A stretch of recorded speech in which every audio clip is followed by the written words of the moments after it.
Hey, Coach, this is Mandy Green from Busy Coach and Tutor Collegiate Strategies.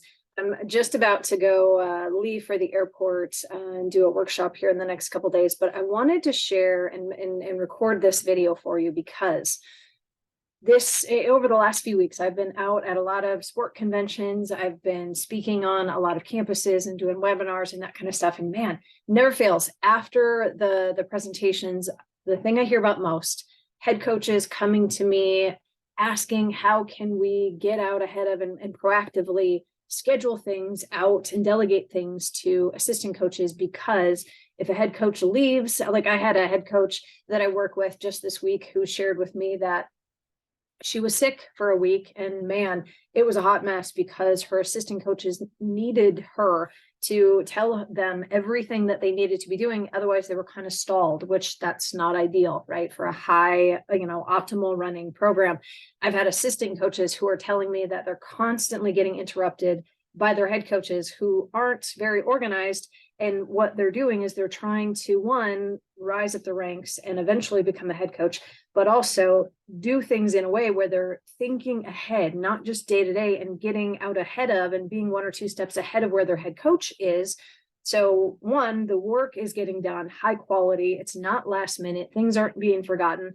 But also now, because they've done it in advance, now it's, obviously the assistant coaches want to provide more value for their programs, so they're getting promoted. And I've had a lot of coaches who are like, Mandy, I'm just scatterbrained. I just can't remember all the things. And I find when coaches are in that mode where we're scatterbrained and we can't remember all the things, it's because everything's in our head.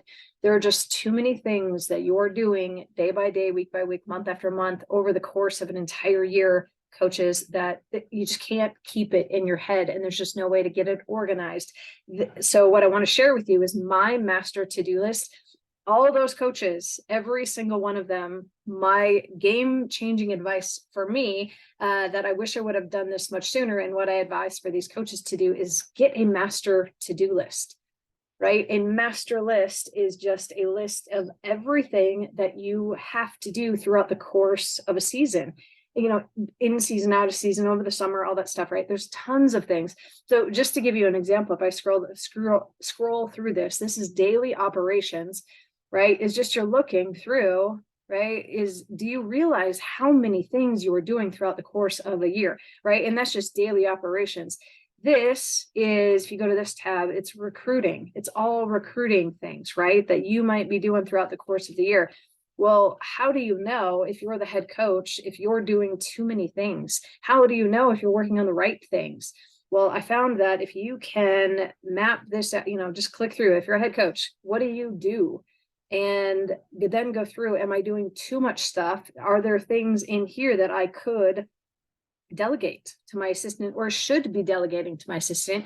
Because as head coaches, right, you are in charge of the future of your program. We got to make sure that you're doing the right things at the right time, right?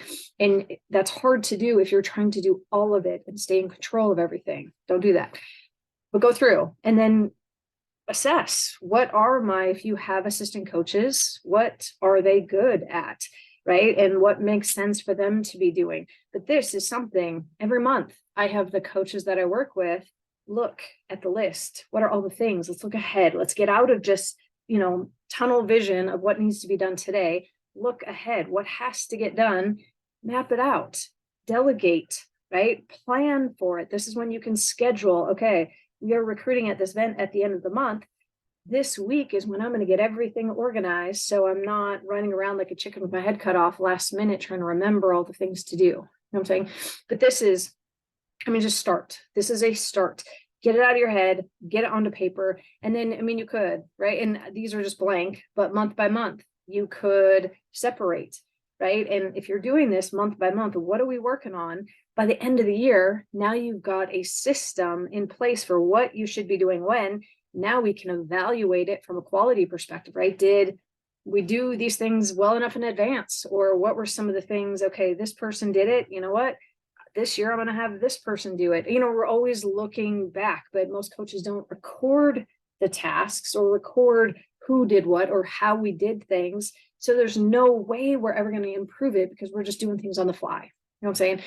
but it starts for me. I will continue to make other videos like this just to keep digging a little deeper into this. But for me, it always starts with this master list. It was a game changer. It got things out of my head, especially when I had kids and mom brain, it became a thing. I wasn't blessed with children that slept very well. I just couldn't remember all the things. And so this became my oh shit list. Like, oh, I forgot to do this. Please, everybody else, stop what you're doing and help me get this thing done. Right. So this will help prevent some of that stuff. So I hope that helps. If you know of anybody else who's a little scatterbrained or an assistant coach that's trying to get ahead of their head coach, a couple steps ahead, right, to just get more better things done, or if you're a head coach that is looking to delegate more things to your assistant coach, or if you know of any head coaches looking to delegate more, please share this with them. Please like this page and share this page. So right, we're just getting word out there. I'm really looking to change how coaches are working in the office to make you more productive, get better results, get more people in the right seats doing the right things, right? So you're optimizing the performance and the health of your program and you as a staff. So I hope that helped. Please comment if you have any thoughts or ideas, or reach out to me, Mandy at busy.coach. Would love to hear your thoughts, or if there's anything else I can do to help.